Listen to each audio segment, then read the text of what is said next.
فأعوذ بالله من الشيطان الرجيم بسم الله الرحمن الرحيم لقد جاءكم رسول من أنفسكم عزيز عليه ما عنتم حريص عليكم بالمؤمنين رؤوف رحيم صدق الله العظيم وبلغنا رسوله النبي الكريم الأمين ونحن على ذلك لمن الشاهدين والشاكرين والحمد لله رب العالمين أما بعد صلوا وسلموا على النبي الكريم الصلاة والسلام عليك يا رسول الله الصلاة والسلام عليك يا حبيب الله الصلاة والسلام عليك يا رحمة للعالمين وسلم عليك وعلى آلك وأصحابك يا شفيع المذنبين الصلاة والسلام عليك يا جد الحسن والحسين وسلم عليك وعلى آلك وأصحابك يا نبي الحرمين ويا إمام القبلتين ويا وسيلتنا في الدارين أدركني أدركني أدركني يا رسول الله صلى الله تعالى عليك وسلم بفضل الله تعالى.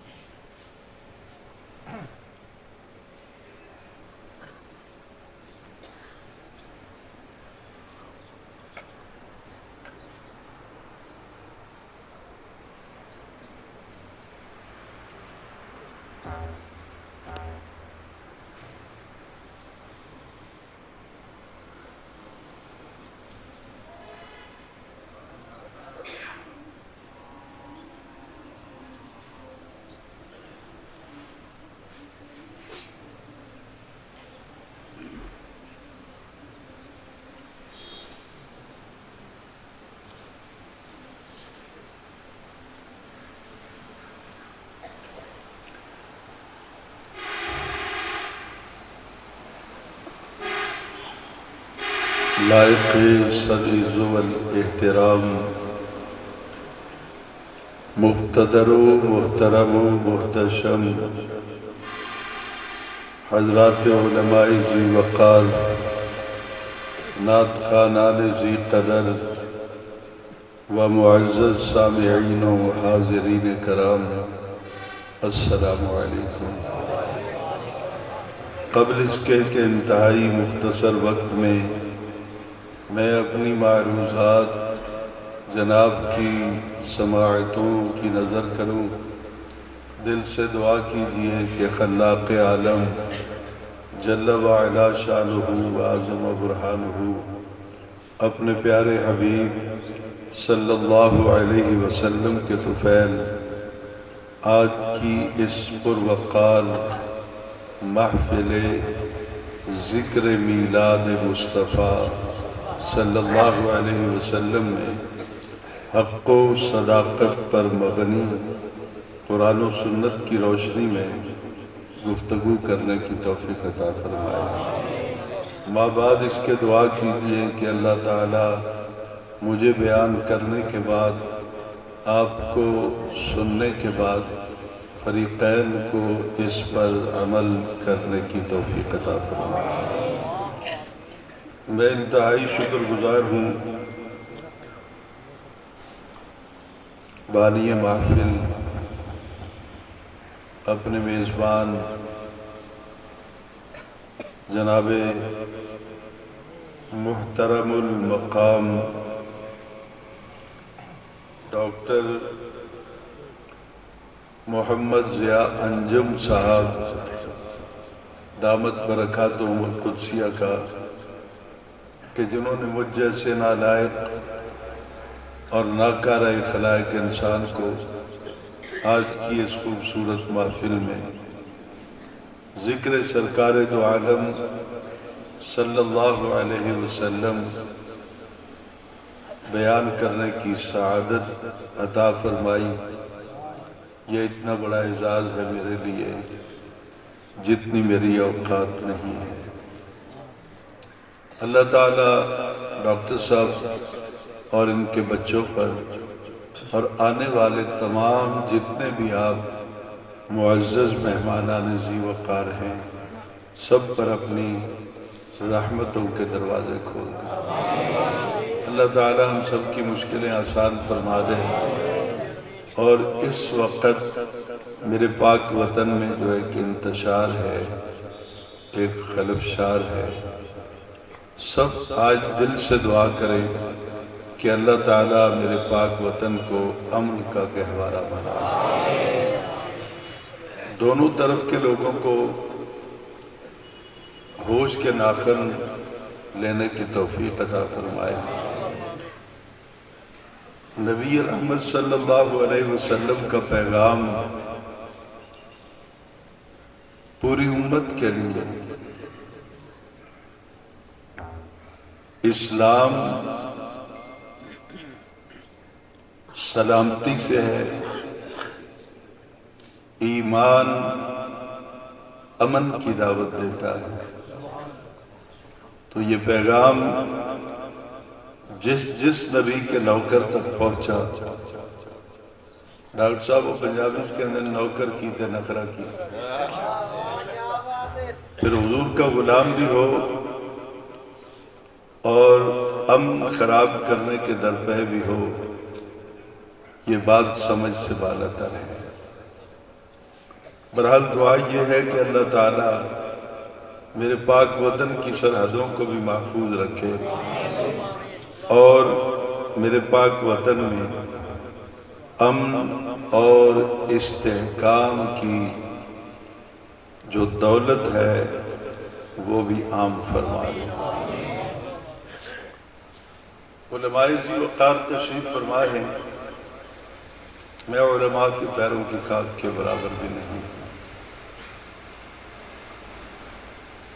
میں نے جس آیہ مقدسہ کو آپ کے سامنے تلاوت کیا ہے، یہ سورہ توبہ کی آیت نمبر 128 ہے۔ سورہ توبہ ٹوٹل 129 آیات پر مشتمل ہے، تو یوں سمجھ لیں کہ جیسے میں نے آج سیکنڈ لاسٹ آیت کو آپ کے سامنے تلاوت کیا ہے۔ اس آیہ مقدسہ کے اندر آج دیکھتے ہیں کہ ہمارے مالک نے ہمارے پیارے نبی صلی اللہ علیہ وسلم کی عظمت کو، آپ کے مرتبہ و مقام کو کس طرح بیان فرمایا ہے۔ میں نے اپنی گفتگو کے دوران کوئی ایسی تلخ بات نہیں کرنی جس سے کسی کی دل آزاری ہو، اس لیے کہ ہم بیٹھے ہیں صرف اپنے محبوب صلی اللہ علیہ وسلم کی آمد پر جشن منانے کے لیے، خوشی کا اہتمام کرنے، اور خوشیوں میں گالیاں نہیں ہوتی، برا بھلا نہیں کہا جاتا، اور اسٹیج رسول کا بھی کچھ تقدس ہوتا ہے۔ جب سے یہ اسٹیج کا تقدس پائمال ہونے لگا ہے، اس دن سے ہماری محفلوں میں برکتیں ختم ہو گئی۔ اللہ تعالی ہم سب کو سرکار کی غلامی میں زندگی کا پل پل بسر کرنے کی توفیق عطا فرمائے۔ ابواب ذی وقار یہ چلتے ہیں، قرآن پاک دیکھتے ہیں کیا کہتا ہے۔ لقد جاءکم، لام تاکید کے لیے ہے عربی میں، اور قد تحقیق کے لیے۔ لقد کو اگر پڑھیں تو ایک بڑا خوبصورت سا پیغام اللہ تعالیٰ کی طرف سے ڈاکٹر صاحب ملتا ہے۔ اللہ کہتا ہے میں تمہیں تاکید کرتا ہوں کہ میں نے تحقیق کر لی ہے، تم مت کرنا۔ جب خلاق عالم کی تحقیق ہے، خلاق عالم نے جو کچھ ارشاد فرمایا، بیٹے مزہ نہیں کر رہا، میں جب بالکل مائک میں گھس جاتا ہوں تو پھر جا کے آواز آتی ہے، نہیں تو نہیں آتی۔ اب غور سے سنیے گا حضور جو بات میں کہنا چاہتا ہوں۔ لقد تحقیق اللہ تعالیٰ کی ہے نا، اس میں کوئی شک کرنا، اس پہ کوئی گفتگو کرنا، یہ ہمارا نہ تو کام ہے نہ ہماری اوقات ہے۔ آگے ہے جاءکم، بیش بناؤ، جاءکم، جاء عربی میں معنی یہ بنتا ہے آیا وہ، لیکن جماعت اہل سنت کے علماء کے سامنے جب ہم نے زانوِ ادب طے کر کے سبق کر کے قرآن پاک کو پڑھا تو ہمیں یہ سمجھایا گیا کہ جاء کا معنی تو ہے کہ آیا وہ، لیکن یہ دیکھ لینا کہ کون آیا ہے اس کی شان کے مطابق ترجمہ کرنا ہے۔ اب کسے باشد کوئی بھی آئے تو ہم کہیں گے آیا وہ۔ جب سیدہ زہرا کے بابا نے اس بزم امکان میں قدم رکھا، بالکل ہی غلط، یا تم آپریٹر نہیں ہو یا تم سے بند نہیں ہوئی آواز۔ اب ذرا غور کیجئے، حضور والا آواز میں بیس نہیں ہے، ردم نہیں ہے۔ ہاں یہ بالکل ڈبہ ساتھ لگا رکھا ہے، کیا بناؤ گے؟ اب تو تم ساری رات بھی لگے رہو ٹھیک نہیں چلے گا۔ یہ ڈبہ وہاں پہ ہوتا، وہ وہاں پہ ہوتا، دونوں کا کنٹراسٹ ہوتا، اتنا مزہ آتا گفتگو کرنے میں۔ اب یہ تم نے سیٹ کے پاس لگا لیا ہے، وہ بھی لگا کے منہ ادھر کر دیا۔ اچھا حضور چلو، ہم کوئی ساؤنڈ سسٹم چیک نہیں کرنے آئے، ہم تو مدینے والے آقا صلی اللہ علیہ وسلم کی غلامی کے لیے آئے۔ تو میں عرض کر رہا ہوں کہ جب سرکار کے آنے کو ہم بیان کریں گے تو پھر ہم ترجمہ یہ نہیں کریں گے کہ آیا وہ، ہم ترجمہ کریں گے جب تشریف لائے، جب آئے۔ نہیں کرو بابا، ادھر منہ نہیں کریں، ادھر نہیں کریں، میں کہتا ہوں نہیں کرنا، تمہارے کان بند نہیں ہے۔ یہ کام ہوتے ہیں ساؤنڈ سیٹ چیک اس وقت جب سیٹ کر رہا ہوتا۔ اب حضور توجہ کیجئے جو بات میں کہنا چاہتا ہوں۔ میں نے قریب کر کے دیکھا ہے، خطبہ قریب کر کے پڑھا، تم نے آواز ہی نہیں کھولی، پھر بار بار تمہارے پاس ساتھی بھیجتا رہا ہوں کہ صحیح کرو صحیح کرو صحیح کرو۔ اب کیا کریں، تم نواب لوگ ہوتے ہو، ساؤنڈ سسٹم والے آئے ہو، سرکار کی بزم کے اندر ہمارے لیے باعث عزت ہو، اللہ تعالیٰ تمہارے کاروبار میں برکت پیدا فرمائے، لیکن سیٹنگ کرنا تو بیٹا آپ کا حق بنتا ہے۔ اب میں نعت خان تو نہیں ہوں کہ منہ میں لے لوں گا اور پڑھوں گا، لطیفے محفل کے لیے بھی آسان ہوتا ہے، لیکن میرے لیے بہت مشکل ہوتا ہے کیونکہ میں نے لیکچر دیکھا۔ آئیے چلتے ہیں، تحقیق آئے تمہارے پاس، تشریف لائے تمہارے پاس، رسول ارشد قبلہ، آپ جتنے بھی پڑھے لکھے لوگ ہیں، ڈاکٹر صاحبان ہیں، ادیب ہیں، یا اسی طرح وکلاء ہیں، یا باقی سامعین میں بھی جو بیٹھے ہوئے ہیں، ان کے حضور یہ عرض کرنا ہے کہ دیکھیے رسول، یہ میرا کلام نہیں ہے، یہ اللہ تعالیٰ فرمانا ہے، اور علماء بیٹھے ہیں، جب اسم پر تنوین آئے، دو زبر دو زیر یا پیش، تو اس کا معنی یوں بنتا ہے جاءکم رسول، تشریف لائے تمہارے پاس وہ رسول جو سب سے زیادہ عزت والے ہیں۔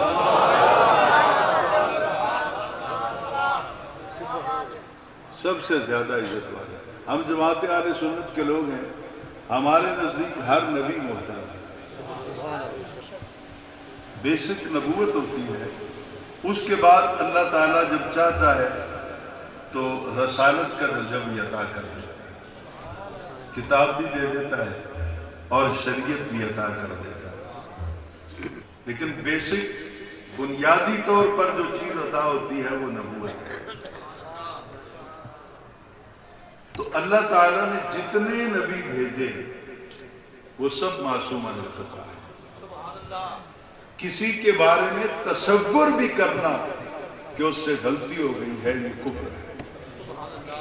ہم نہیں مانتے، قطعاً نہیں مانتے، کیونکہ یا معصوم کہنا چھوڑ دو یا خطا کار کہنا چھوڑ دو. کوئی جھگڑے کی بات تو ہے ہی نہیں. رسول، وہ رسول آئے جو بہت زیادہ عزت والے ہیں، جن کو رب کہے کہ بہت زیادہ عزت والے ہیں. ہم ان کی عزت، عظمت، شان، مرتبت کس طرح بیان کر سکتے ہیں؟ لیکن اگلا جملہ جو ہے وہ انتہائی حیران کن ہے. سیکھ رہی آواز کیا کر رہے؟ بیس بناؤ. من انفسکم رسول من انفسکم. توجہ کیجیے، رسول ہیں بڑی عزت والے، لیکن من انفسکم ہیں تمہیں میں سے.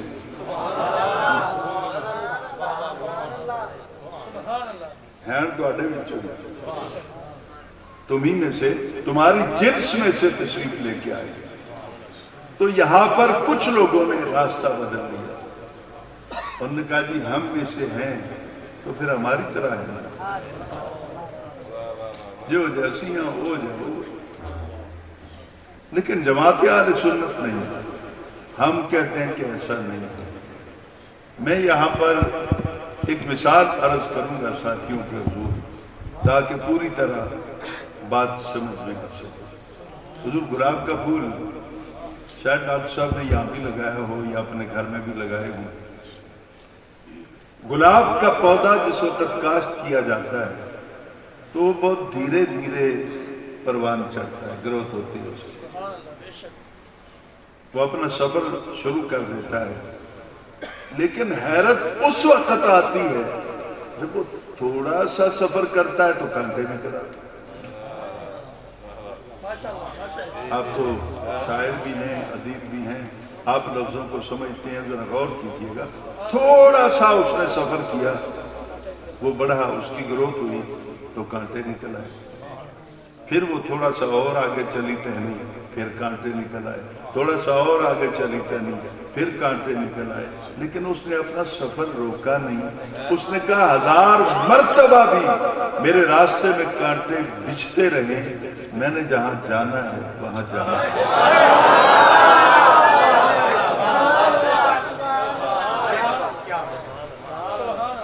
بات سمجھ میں آ رہی ہے؟ آگے چلتے ہیں، کانٹے بچھتے رہے، کانٹے نکلتے رہے اور ٹہنی کا حضور سفر جاری ہوا. پتہ نہیں کیا ہوا، ایک مخصوص مقام پہ جا کے اس نے اپنا سفر روک دیا. بہت کوشش کی، مالی نے، مالک نے، گھر والوں نے کیمیکل ڈالے، کھاد ڈالی کہ یہ آگے چلے. اس نے کہا نہیں، جتنے یار ملنا ہے اتنے پہنچ گئے. جہاں پہ ملاقات ہونی تھی میں وہاں پہنچ چکی ہوں، اب وہ کب آئے گا اس کی مرضی ہے. آہستہ آہستہ پھول کے آنے کے آثار شروع ہو گئے. جب پھول گھر میں کھلا، جب پھول گھر میں کھلا تو پہلی نظر چھوٹی معصوم بچی پر پڑی کہ اس پر پڑی. وہ بھاگتی ہوئی گئی اپنی ماں کے پاس، اماں ساڑھے گھر پھول آ گیا. ماں بھاگتی ہوئی آئی، اس نے پھول کو چوما. بھائی گیا اپنی بہن کو بلا لایا، بیٹی گئی اپنے باپ کو لے آئی. پورے گھر میں خوشیاں تھیں کہ ہمارے گھر گلاب کا پھول آ گیا ہے، آمد ہو گئی. کوئی اس کو چوم رہا تھا، کسی کا جی چاہتا تھا کہ میں اپنے رخسار اس کی پتیوں کے ساتھ لگاؤں. اور اس کے نرم و نازک گداز لمس کو محسوس کروں، اس سے مزہ لوں۔ کوئی چاہتا تھا کہ یہ مجھے مل جائے تو مرشد کے گلے کا ہار بنا دوں، کسی نے چاہا کہ محبوب کی سیج پہ بچھا دوں۔ ہر کوئی اپنی اپنی تمنا میں پھول کا دیوانہ ہو رہا، لیکن اسی اثنا میں کانٹوں نے احتجاج کر دیا۔ یہ بھی سننے والی بات ہے، ون سائیڈڈ تو نہیں، ہم دونوں طرف چلیں گے، منفی اور مثبت دونوں کو دیکھیں گے، نیگیٹو پازیٹو۔ کانٹوں نے احتجاج کر دیا، پوچھا تو انہوں خیر نل کی ہو گئے؟ انہوں نے کہا اسی انی واری جمعے یا خوشی کسی نے نہیں منائی۔ میں سمجھا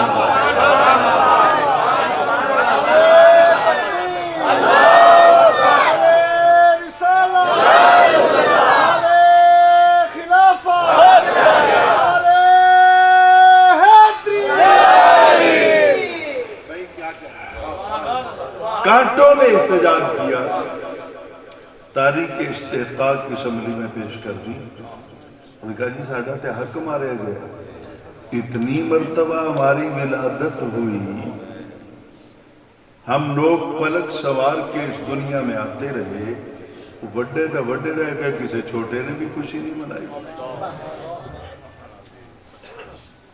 کچھ تو انصاف کرو، عدل کا ترازو اگر ٹوٹ نہیں گیا تمہارے ہاتھ سے، چھوٹ نہیں گیا تمہارے ہاتھ سے، تو پھر اتنا تو سوچو، پھول بھی تو ساڈے وچوں ہی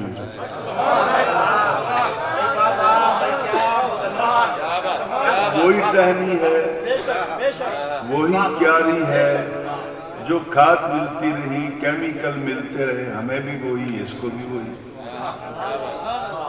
ہے۔ ساڈے وچوں ساڈی والی کسی نے کوئی خوشی نہیں منائی، ڈاکٹر صاحب نے اپنے گھر میں اہتمام نہیں کیا، اور ساڈے وچوں ہی وہ جم پہ ہے، تو اتنی خوشی منائی جا رہی ہے۔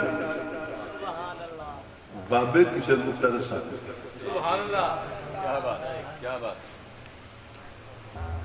یادی اس کو اچھی طرح سمجھ لیں گے، ساڈے بابے بڑے مہربان ہوں، اور فرق چلے میں مسجد میں لیا کے بٹھا دینا، انہوں نے بھی تو اللہ کے دین کی گلاں کرنی، میں 4 دن کرن دے مولوی جی تانوں کی ہوندا ہے۔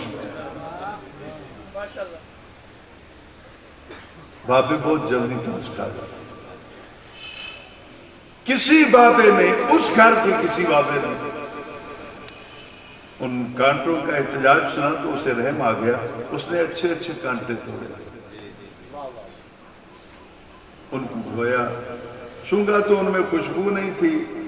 تھوڑی دیر کو بابے کے ذہن میں یہ بات تو آئی، یار انہاں وچوں ہو کے بھی وہ دی خوشبو نال پورا گھر معطر ہے، میں شام جہاں معطر نے، انہاں چوں کھ بھی نہیں آتا۔ پھر انہیں گھروں لے کے خوشبو کانٹوں کا ہار بنا لیا۔ مہمان جب آیا تو بابا جی وہی ہار لے کے کھڑے تھے، مہمان کے دیکھتے ہی تیور بدل گیا، پیشانی پہ شکن نمودار ہو گیا۔ مہمان نے کہا بابا جی یہ کی ہے؟ انہوں نے کہا جی ہار ہے۔ انہوں نے کہا کرنے دا بھی ہار ہوتا ہے؟ انہوں نے کہا پھول بھی تو اینا بھی چوئی ہے، پھول بھی تو انہی میں سے ہے نا۔ تو اس گیسٹ نے، چیف گیسٹ نے، وہ مرشد تھے یا کوئی اور معزز مہمان تھے، وہ ہار پکڑ کر توڑ کر پاؤں کے نیچے کچل دیا۔ ان کے انہاں کمینے ان کو گل لاتا ہے، میں نہیں سمجھا نہیں سکتا۔ ان کی اوقات ہے کہ ان کو میں گلے کے ساتھ لگاؤں، کیا اٹھا کے لے آئے ہو؟ بابا تھوڑا جا پھر ناراض ہو گیا اپنے مہمان نال۔ بابا کہنا حضور وہ پھول جہدے واسطے سارے مردے پھردے ہو وہ بھی تو انہاں وچوں ہی ہیں۔ تو اس معزز مہمان نے بابا جی کو کہا کہ بابا جی پھول انہاں وچوں ہو کے بھی انہاں ورگا نہیں ہے۔